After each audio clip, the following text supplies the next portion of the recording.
everybody.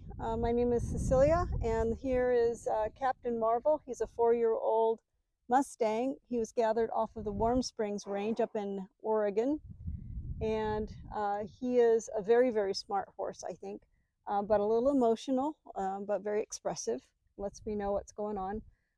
I have an issue with him leading him safely.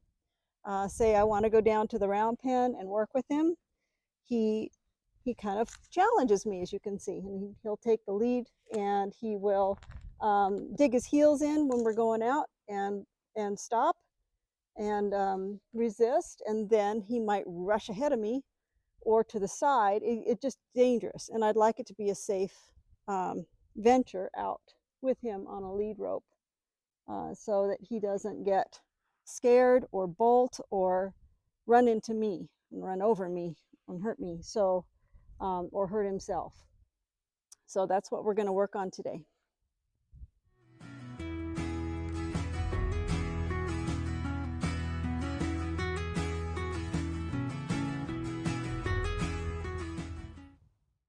Hey guys, so as Cecilia said, this is Marvel. My kind of assessment with him is he's a little bit, I want to say this, a little bit immature. He just hasn't really matured just yet. He'll get there. It just takes time. We don't ever have a whole lot of time to work with our horses. We have way less time than we actually would like. So what I'm going to do with him is just to establish that he's real close. He's kind of mouthy. He's not really biting, but I'm just going to establish a bubble and tell him that I want him to stay out of my space, especially if he happens to get nervous and afraid. So we're just going to start with that, and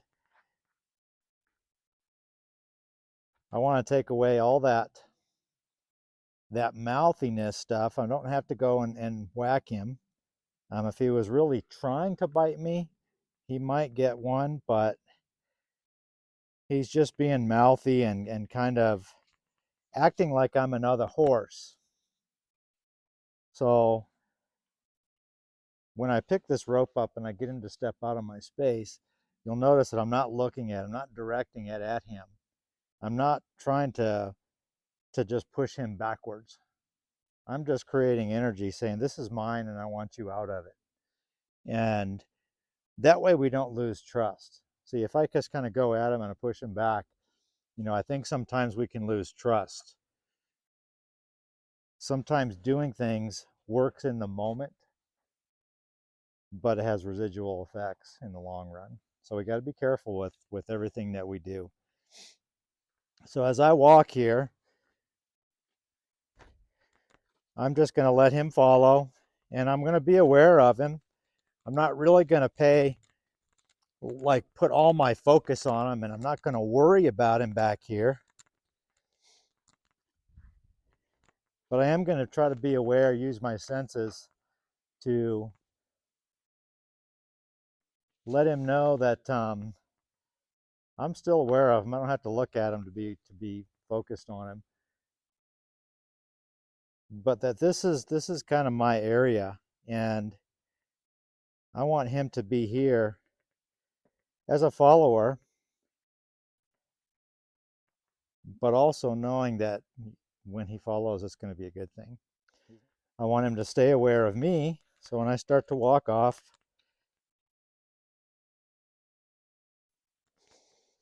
to just kind of follow. He's keeping a really nice distance. When I stop, I kind of wait and see what he does. He gets a little bit close. Not a big deal. He kind of just forgot. So I'm just going to let him know that I don't want him to be this close right now.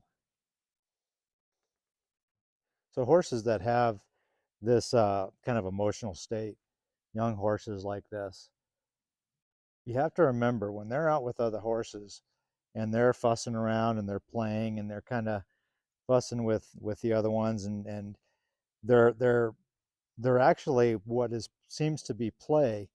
It is play, but it's actually training them how to fight.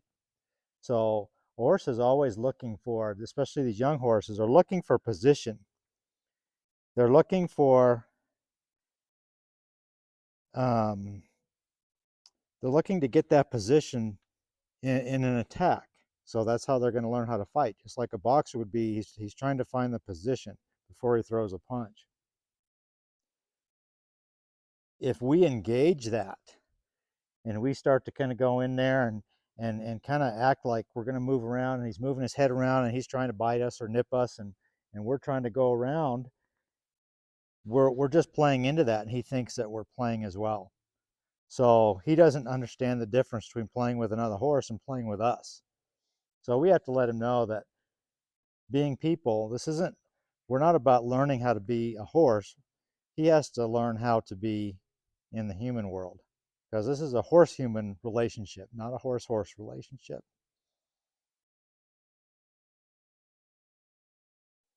So I'm basically looking for some courteousness in him, that I'm going to be courteous with him, and I expect him to be that way with me, especially when we're on the lead rope. So he's doing well there. Now we're going to walk around again, because sometimes moving the feet will start to engage that playful attitude.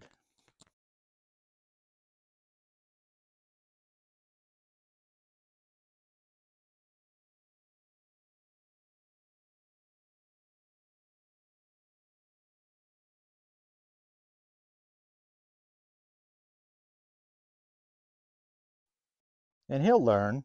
We'll just keep doing this over and over and over again. So every time that he kind of walks up on top of us, we're going to ask him to step back.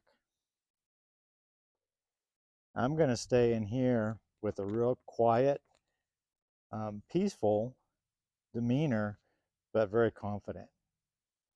I don't need to attack him or get defensive when he does things wrong, unless you've got a really aggressive horse that really comes at you. You do whatever it takes to prevent yourself from getting hurt. But this will all go away with just timing and handling. And there's two different ways that I can get him to back up out of my personal space. I can do that in this way that's not asking, it's not me asking anything, it's just me creating some energy. I can also teach him how to back up with a cue.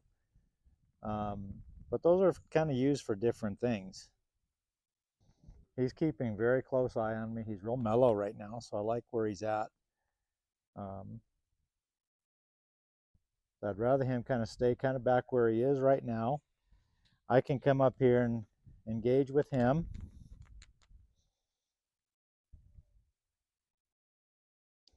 And say, this is how people and adults act. We don't bite each other. And I think that's a really good start for right this second. So Cecilia, we're going to have you come back out and do the same thing. Okay, taking instruction from Scott, I am going to lead him around and keep him at a distance. First, he's standing a little too close. Good boy. All right, let's go for a little walk.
when I ask, I'm going to just put tiny pressure. I'm pushing, I'm pushing, I'm pushing, I'm pushing, I'm pushing, I'm pushing, I'm pushing, I'm pushing, I'm pushing, and as soon as you go away, now I stop. So my point is that it starts off really slow every time, and it's smooth, and it increases in a smooth way until the release happens, and when that happens, you're instantly stopped.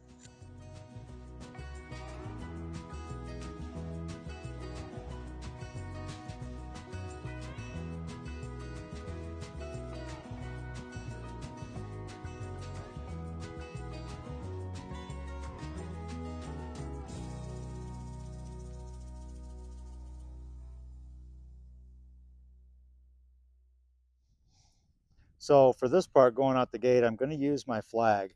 But before I use my flag, I want to make sure that he's not afraid of it, because the idea is I'm not asking him to be, I don't want him to move because he's afraid of something. Okay. So I almost want to get him used to that. Let him know it's not going to hurt him.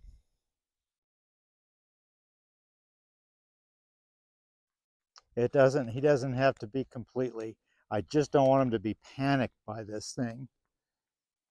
Because when we go out that gate, he could definitely try to pull away. Um, he sees kind of freedom out there. He likes running around.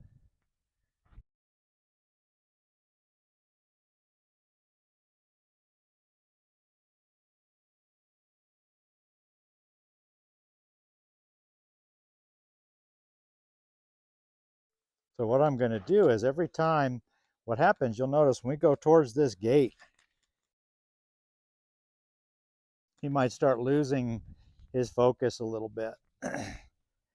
Now, one thing that I would definitely need to say is, guys, don't ever, ever loop this like this. That thing can slam shut so fast on your fingers. So you always want to make sure you want to have a good grip on it in case he does try to pull away, but we just got to be careful not to get ourselves hurt. So the first thing I'm going to do, I'm going to open this and we're going to walk right back in. And I'm going to let him know that just because that gate's open doesn't mean anything. He still has to respond like he did before. Anytime he looks away, I'm just going to give my flag a little movement.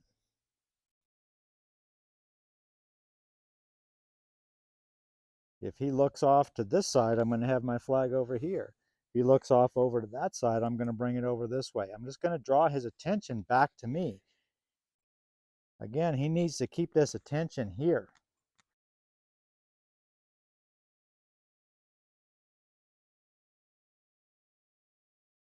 So he's kind of coming back a little, or getting ahead a little bit. He kind of wants to get out that gate. So I'll just do the same thing.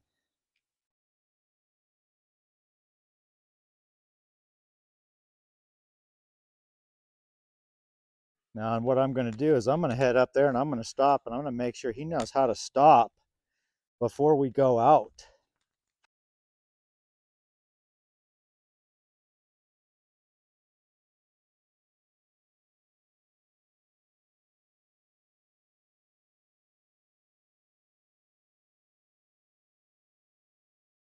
So that might be something I have to work on. If I feel like he's trying to rush through there, I'll come back and do that again and make sure he understands to not rush through this. By getting his attention back, it kind of brings him into the moment. When he's looking out there and he's thinking, oh boy, I'm going to run around and have fun out there, then he's not really in the moment. And he's pretty anxious and excited. And it doesn't matter if they're anxious or excited, they're going to act the same way. Lots of energy. So he has to remember to stay here, stay focused like he is right here. And really, that's the whole key, to that whole thing. So I'm going to go up and I'm going to stop here again. I expect him to stop back behind me.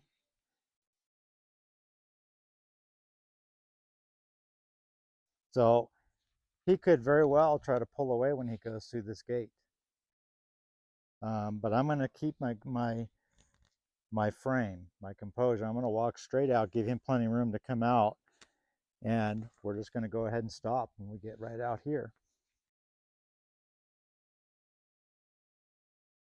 That this is exactly the same as in there. So he's kind of gets his focus off of me a little bit.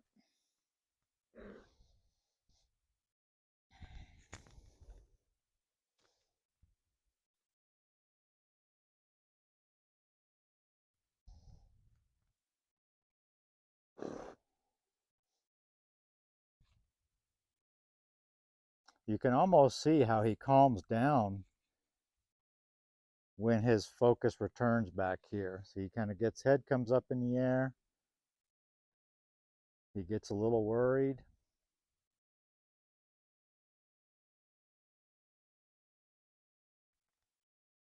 And my idea is to see how easy can I get him to come back here, because this is where we need him to stay. He starts looking at something out away from me. Then I'm going to get his focus back.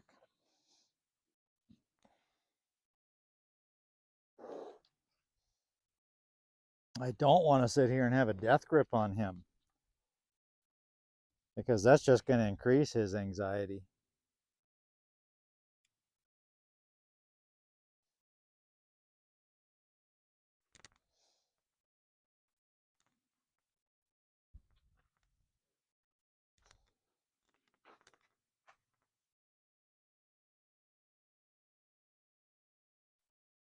He gets out here, that anxiety, he wants to get a little bit closer to me.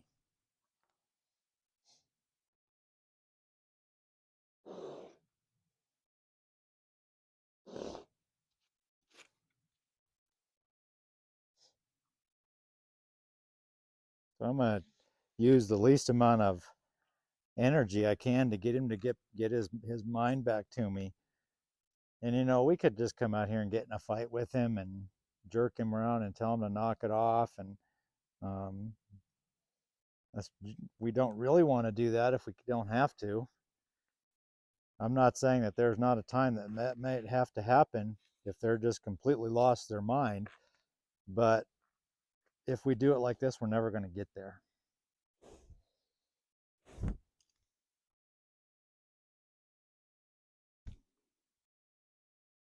I like what he did right there. There were no teeth involved at all. That was really good. Okay, so we're going to come and turn. We're going to walk right back in.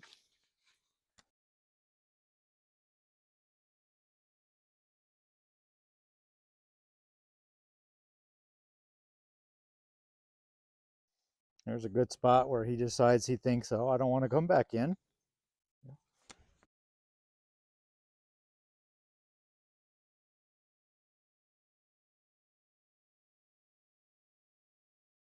So what I'm going to do is get his attention.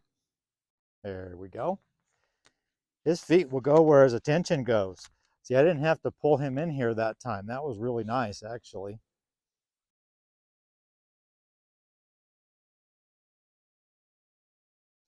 And honestly, what he really wants to do is get free and go run around out there.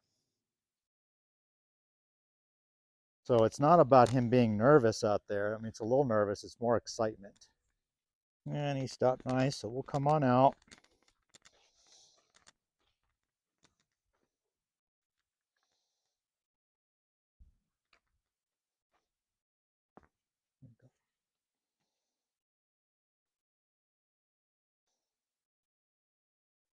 Some of the head going down and smelling and eating and things like that, there's a little bit of anxiety going on.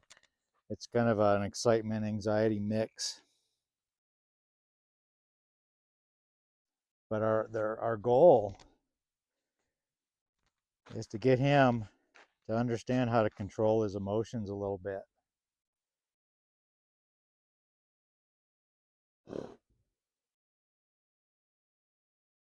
And all I'm asking there when I move my flag is just to get him to come back right here. This is basically essentially going out on a trail ride. We came out of the pen and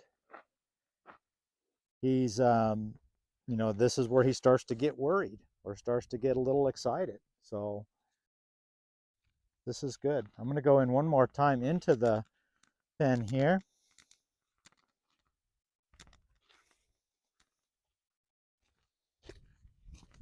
See how he does.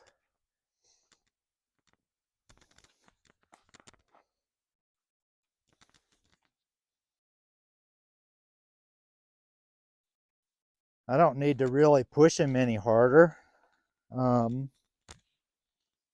pull on him really hard.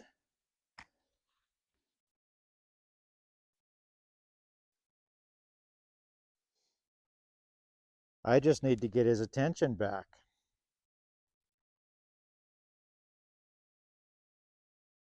You can see this is, every time he looks around, his head goes up in the air a little bit. Every time he comes back and he gets two eyes back on me, he calms down. There was a nice sigh, lick and chew.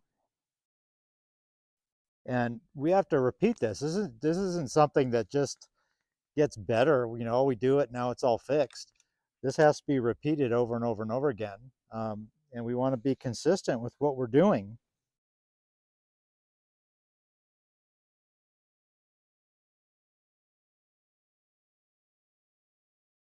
Nice. See, I'm not feeling pushed at all when we're coming out. I'm going to walk around here a little bit. He's kind of gets a little distracted. So I'm just going to, there we go.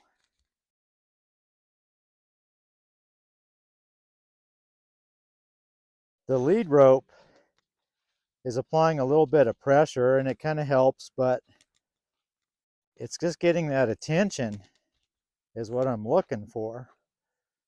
He loses attention, loses focus. So the more I can do to get that back,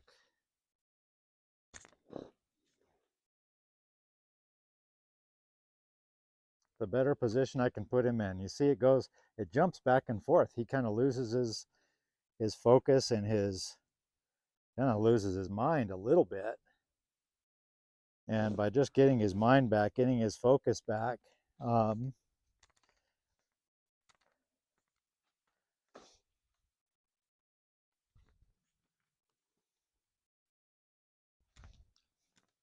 I have to make sure that I stop whatever pressure I'm applying, like right here with this rope. As soon as he backs up and gets out of my spot, then I'm going to stop and let him know that the comfort zone is right here, not on top of me, but right here, paying attention to me, not looking at the ground, not trying to smell, do other things. So again, I'm not saying he wouldn't try to pull away from me. He could very well. But we have to do this at some point. He has to understand. So I'm going to have him follow me down here just a little bit. Then we're going to turn around and come back.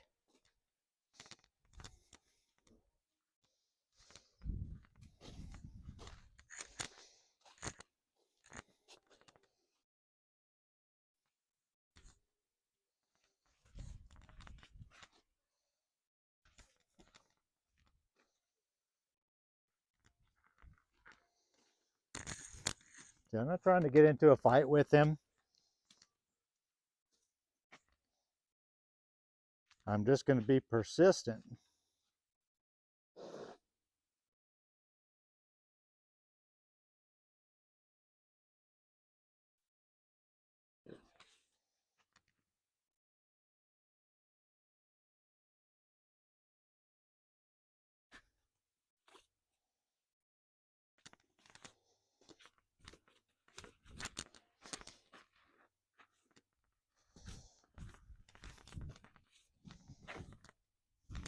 going to keep a kind of a steady pressure until he comes back forward.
There we go.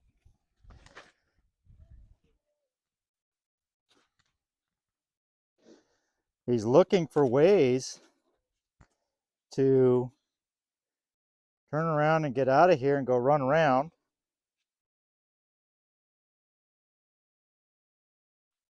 Go.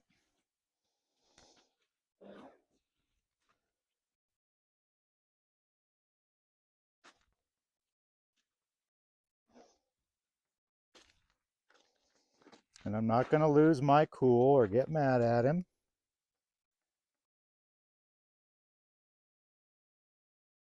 Just going to do exactly the same things.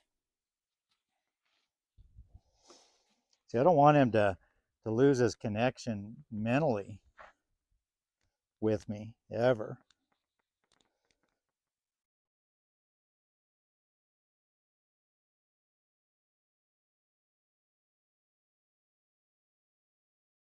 Yeah, that persistence is going to win over just getting into a battle with him. So he's going to kind of keep trying. He's going to say, does that work? Will this get me away from here? Can I run around if I keep backing up and pulling on this?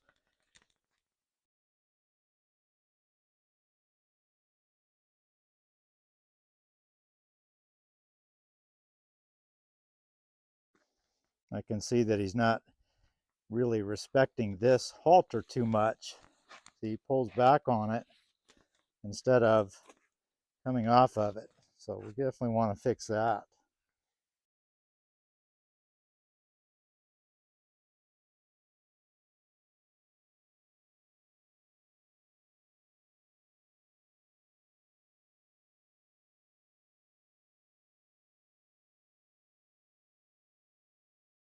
I'm going to go ahead and walk straight back into the pen here.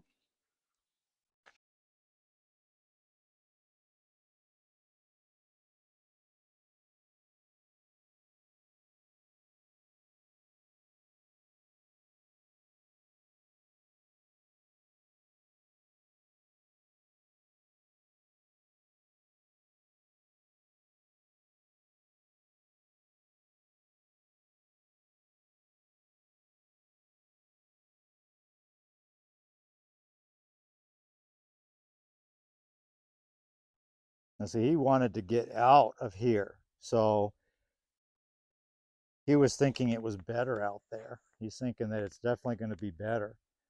I want this now because of that, because he has that mindset that it's better out there, and I'm going to rush to out there. I'm going to make this the easy spot. I want to be careful not to tense my body up too. I want to make sure that I'm staying the same way. If I need to breathe, I'll need to breathe, because when we get into these little things and he's trying to pull away and get out, then I'm going to start to tense up a little bit too. So I got to make sure that I kind of come back to that relaxed spot. That's much nicer. I think that's actually, honestly, a good place to stop, because that was a nice sigh. So I like that. I'm going to turn him and walk him right back in.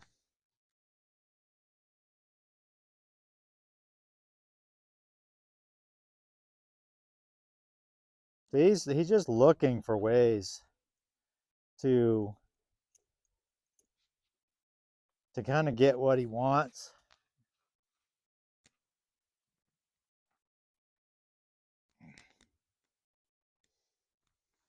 We're going to have to do this over and over and over again, and get him to understand this halter. And like I said, these flat halters, they don't have a whole lot of pressure, and that's why it's easy for him to kind of grab a hold of it and go. So guys, I think we're going to stop there now. We really had a goal of getting him down to the round pen and doing some work down there, but going out here was enough for him today. It was enough learning. He learned that he couldn't get away from us down there, that I wasn't going to just kind of come unglued and react to him trying to get away from me. So I think it was a pretty good day. And again, this is just going to take repetitions um, in order to get that really into his head, that he has to stay with us no matter where we are. Because Well, I really like what we did today with Marvel. I think it made him more confident and more comfortable and calm with working with us and not fighting us. We're going to do it a lot. We're going to go back and forth in a small area until he's absolutely solid with his understanding. And it's in his brain that this is what we want him to do, um, and not fight us and have other ideas, and to work with us and work as a team and see us as the leader and not try to push us around and do what he wants to do. And thanks for watching. I think I appreciate you guys watching the video. If you liked it, subscribe, share, all that kind of stuff. And we'll see you next time.